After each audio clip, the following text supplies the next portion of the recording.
Hey everybody, Mike with Games Played Badly. Hey, today on session 0, I have Jimmy from Splinterverse Media.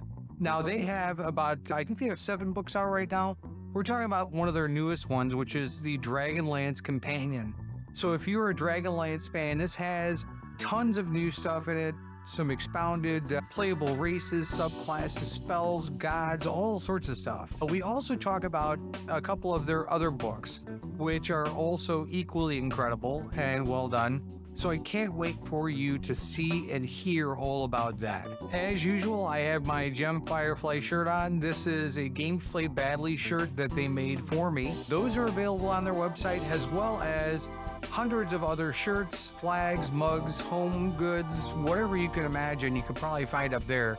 Make sure to go to gemfirefly.com, peruse around, and when you're done, make sure to put in our code BADLY15, BADLY 15 at checkout for 15% off your order. Now, if you take a look at our channel statistics, it looks like the majority of the people who are watching our videos aren't actually subscribed. It doesn't cost anything, and if you like our content, go ahead and click the subscribe button. Thumbs up button if you're a subscriber already. Leave comments if you would like to. We love to hear back from you, and I can't wait to see what you have to say. We also have a website that is fairly new. It is right here. It is gamesplayedbadly.com. It's probably the easiest way for you to check out all the content that we have in a more searchable and better format than what you would find on YouTube. So make sure you check that out. Jimmy is right around the corner. That interview starts now.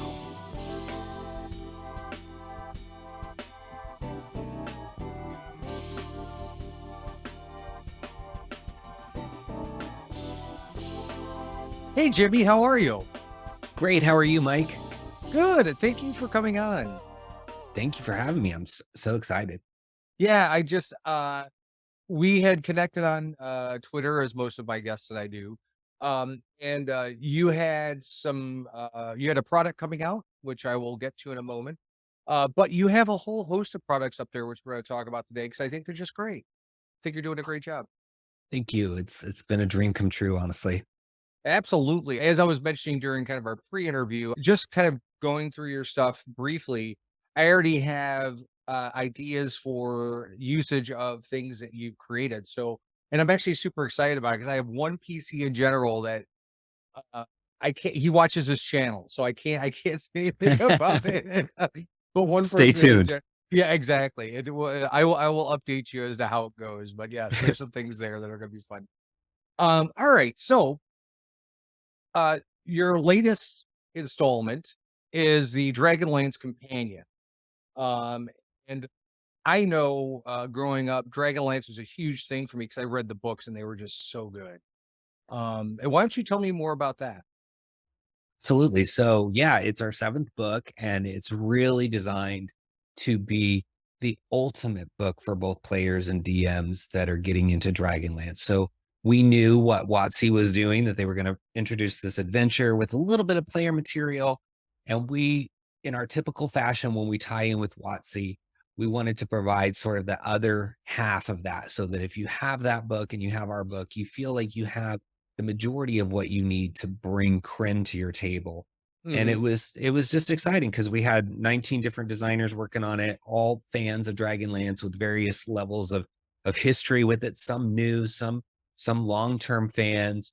And we just really wanted to show our love for the setting and just give you a lot of options, because it is a supplement, right? So you can pick and Hmm. choose the things that are going to work for your campaign, and maybe your second campaign in Dragonlance, or your third. You can keep coming back to it and hopefully getting value out of it, because we really want, for the price, for you to feel like you're getting a ton of value.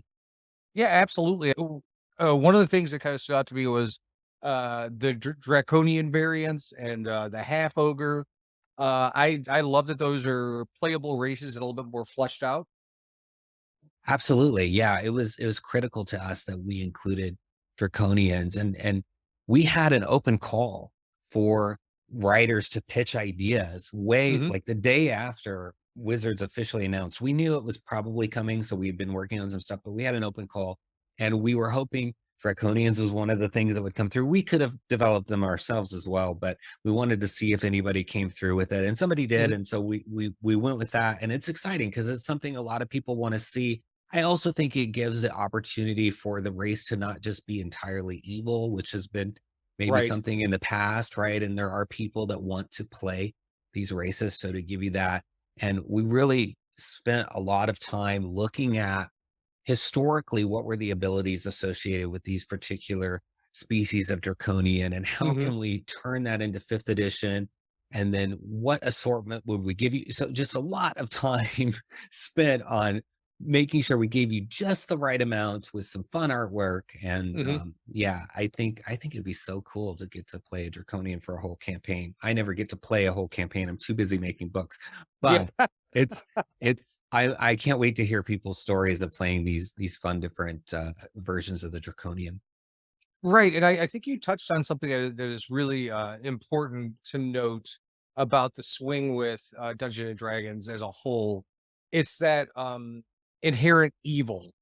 I know that when I first started playing, if you saw an orc, you killed it. I mean, it was just these were just known to be evil things. And so that line has definitely been blurred, especially in my game, but I think kind of across the spectrum that there is no inherently evil race. And it's a refreshing thing to find. Absolutely, and we really pay close attention to what Wizards is doing, even if it's subtle things like adding typically in front of an alignment in a stat block, and we wanna mirror those changes in our works. Because ultimately, if you're reading our book and you forget that it's a Splinterverse book and think it's a Wizards book for a minute, then that's great because we spend I can't tell you how many hours we just spend on comparing our syntax to theirs Hmm. because we really want it to feel seamlessly integrated with what Wizards is doing. And so we're watching all these changes that they're making over the course of 5e. We're integrating those. We're not integrating 1D&D yet because it is still in flux, but Hmm. we are watching those as well so that we're aware of what's happening and we can just weave that in. So as soon as they went to typically, we went to typically, and all those kind of changes we're Right, mirroring right. in our works. Yep. One of my favorite things in this Dragonlance Companion that I was reading is there's a subclass for Artificer called the Flesh Sculptor. If that doesn't Yes. bring, if that just doesn't make your skin crawl, I don't know what does, and pun intended. You also have another one that I liked, which was it's a barbarian subclass called Path of the Dragon. Um, how do you come up with these concepts? So all of the subclasses were pitched, and so we went through and looked at the submissions, and of course we got submissions, multiple submissions for barbarian and the various classes, and so we had to look and say which one resonates the most, which one seems the most innovative, interesting. We always want to make sure that none of the subclasses we are creating are just reskins of Hmm. those that you would find in an official WotC book. We want to innovate. We want to have something that you haven't seen before. And so that's some Hmm. of the criteria. So some get rejected based on the fact that it's too close to something that's out there. And there just isn't enough innovation for our taste. But the extra challenge with books like this is that not only do you have to have an interesting mechanical side to the subclass, you've also got to connect it to the world. So Right. even Wizards doesn't necessarily do a whole book of subclasses connected to a word. They just did the sorcerer one this time around.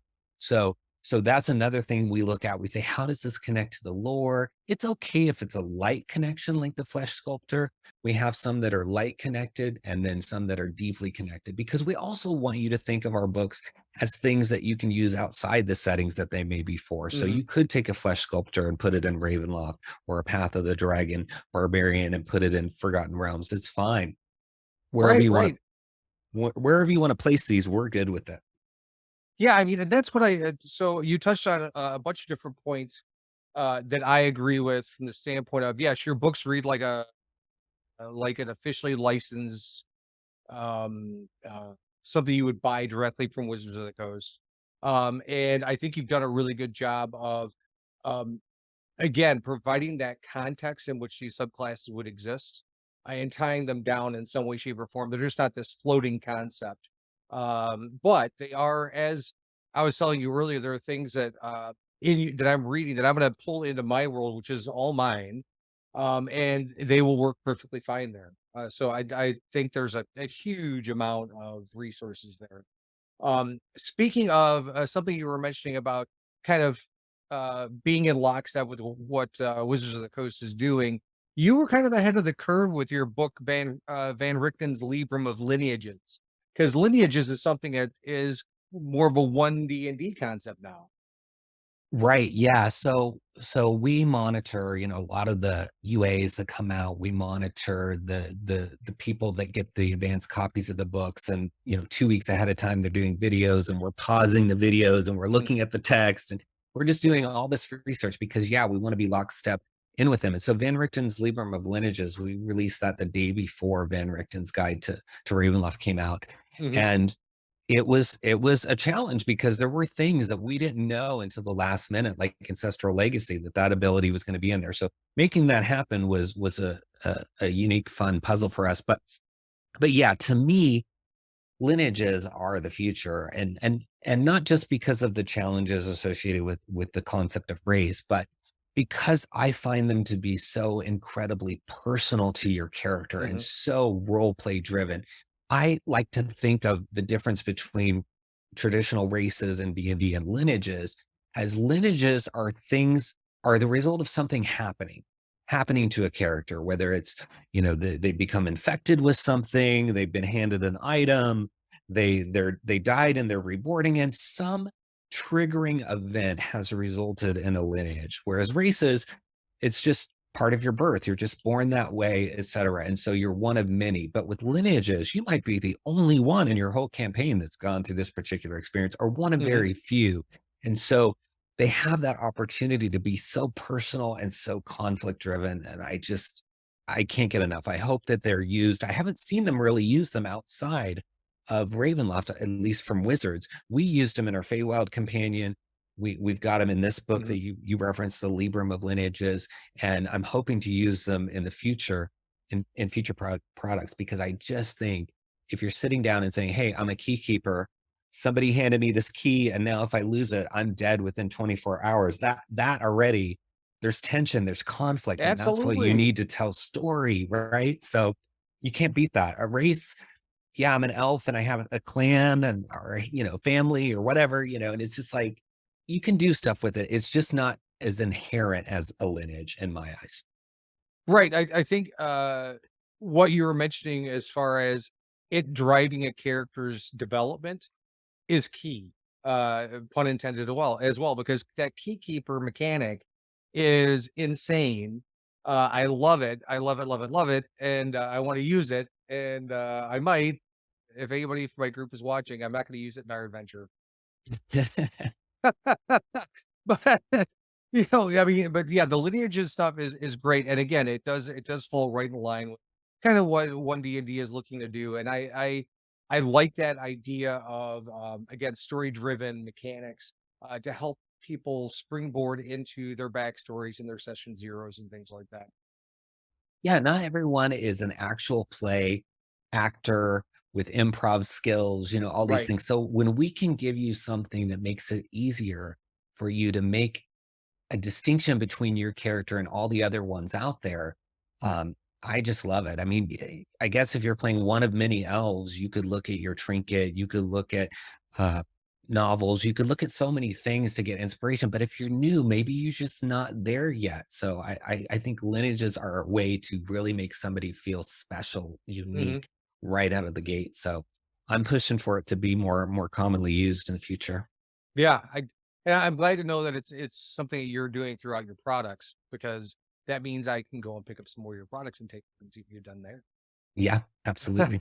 The third thing that I looked at, because there's a lot out there in my mind, is, there's potions unlocked, and, Yes.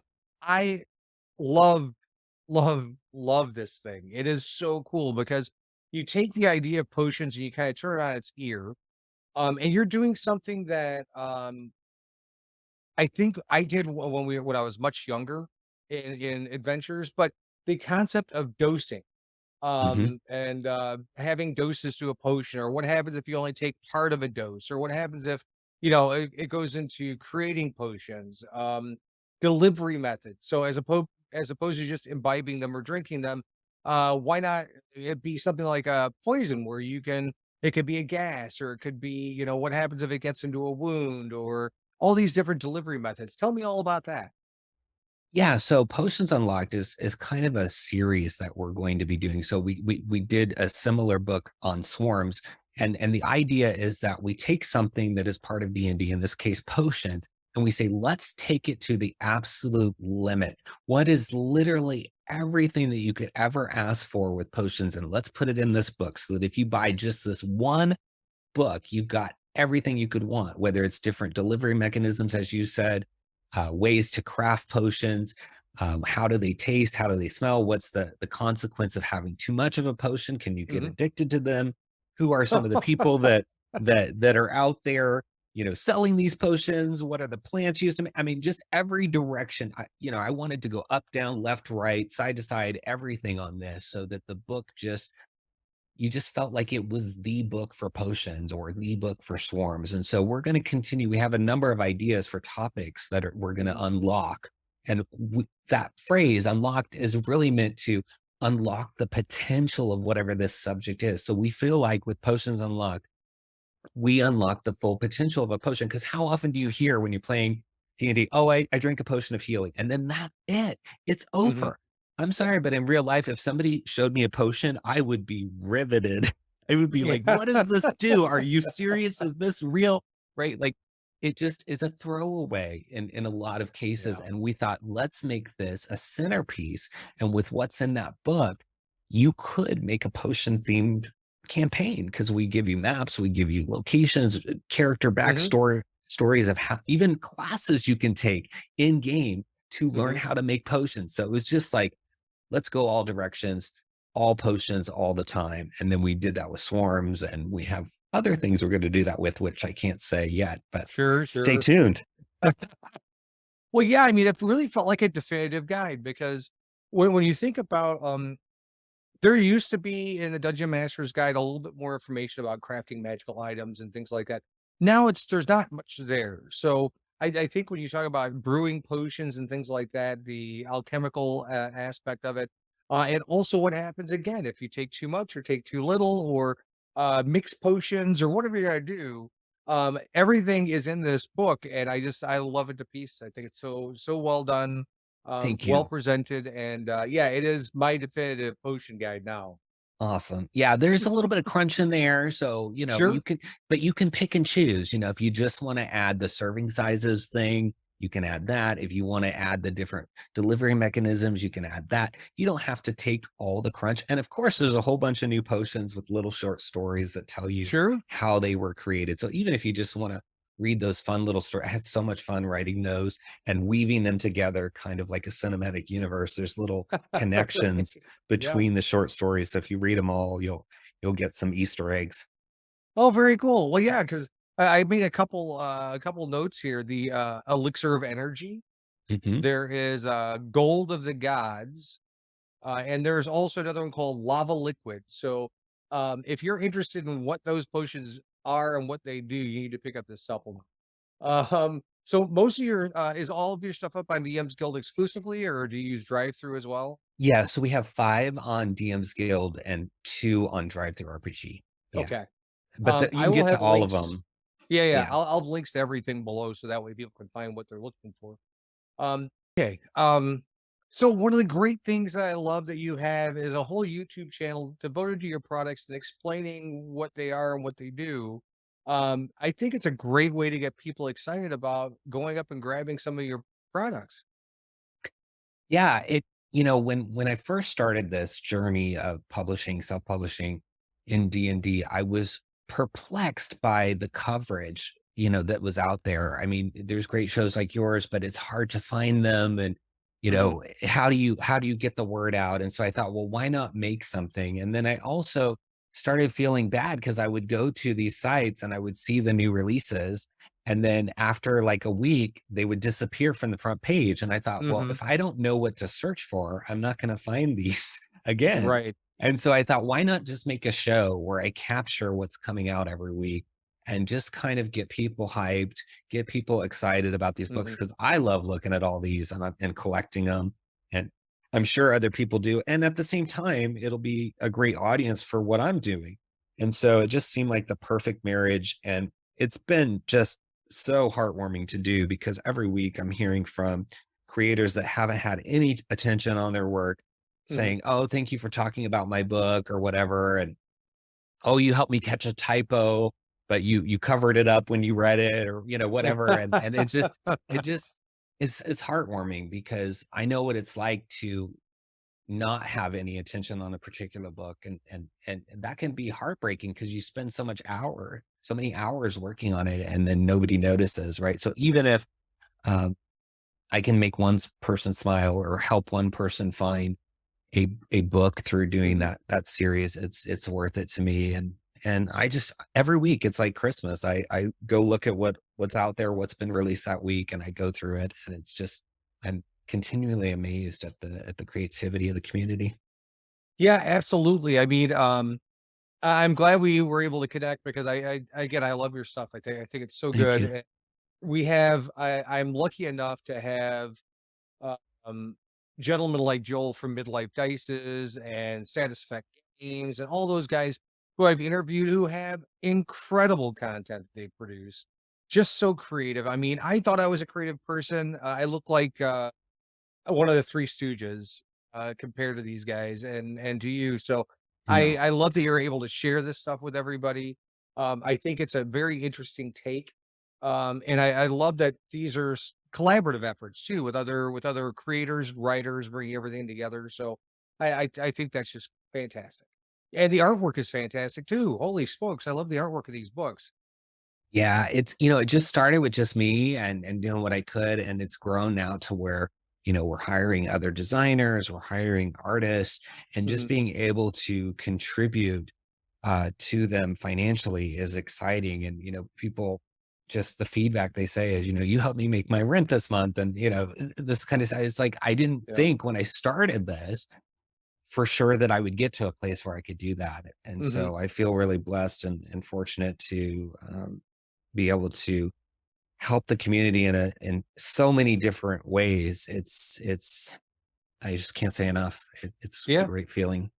It is absolutely. I mean, and artists have always kind of taken a definitely taken up part of the interview process for me because I think that a lot of times they're the unsung heroes of some of these books. I Mhm. can guarantee you that there are plenty of people who, if they thumb through a book and the art isn't very good, I don't know if they're going to read through it either. So that artwork helps draw people into the writer's imagination. Absolutely. I tell people your front cover is like your storefront of your Hmm. brick and mortar business. Hmm. If people drive by and it's all run down or nondescript or you can't read the sign, I mean, people aren't going to stop there and come in unless, they have, I guess, a very good reason to. But if it's bright and beautiful and attention grabbing, people will stop by and take a look and maybe stay a while. So yeah, That's true. you've got to really, if you're going to put money into art, do it for your cover, and then when you can afford to do more inside, do it. We at Splinterverse, we really don't want to go more than 4 pages without art. Hmm. It's just uncomfortable to us to do that. But that means it costs a lot more to make the books, but we believe in putting quality things out there, and Hmm. it'll find an audience. Yeah, absolutely. I couldn't agree with you more. I think just these three books and just a few topics that I've touched on demonstrate your attention to detail and quality. So, again, I love everything that you're doing. I hope that you um, flourish. And if anybody who is watching would like to see any of these awesome pieces, I'll have links down below to both DM's Guild and Drive Through. I'll also link to the YouTube channel so that way you can go through and hear Jimmy describe some of the products that he's been producing. And if you need anything from me, please let me know. But it was an absolute pleasure to talk to you. Absolutely. Thank you so much. I love your show, and I'm grateful to have had a chance to chat with you, Mike. And please keep doing what you're doing. We need people like you out there bringing people to the table to see what creators can get up to, because I'm just astonished every day by the creativity of Oh not yeah. only the people I work with, but just the community as a whole. So thank you so Yeah. much. Oh no, think that's very kind of you to say, and that's the reason why the show exists. It exists so that way we can feature creative people who again, if you're not one of the big box products, a lot of times people get overlooked. And so that's the reason why I'm grateful for DM's Guild. I'm grateful for Drive-Thru. I'm grateful for Itch.io. I'm grateful for all those platforms in which creators have a way to put their products up. And I'm continually humbled by everyone's creativity, including yours. So thank you again for coming on. And if you need anything, let me know. Thank you. I'd love to come back sometime. Absolutely. We've got to come back with the new, when you release anything new, let me know. I'll be more than happy to sit down with you. Awesome. Sounds good. Great. Thank you. Thanks.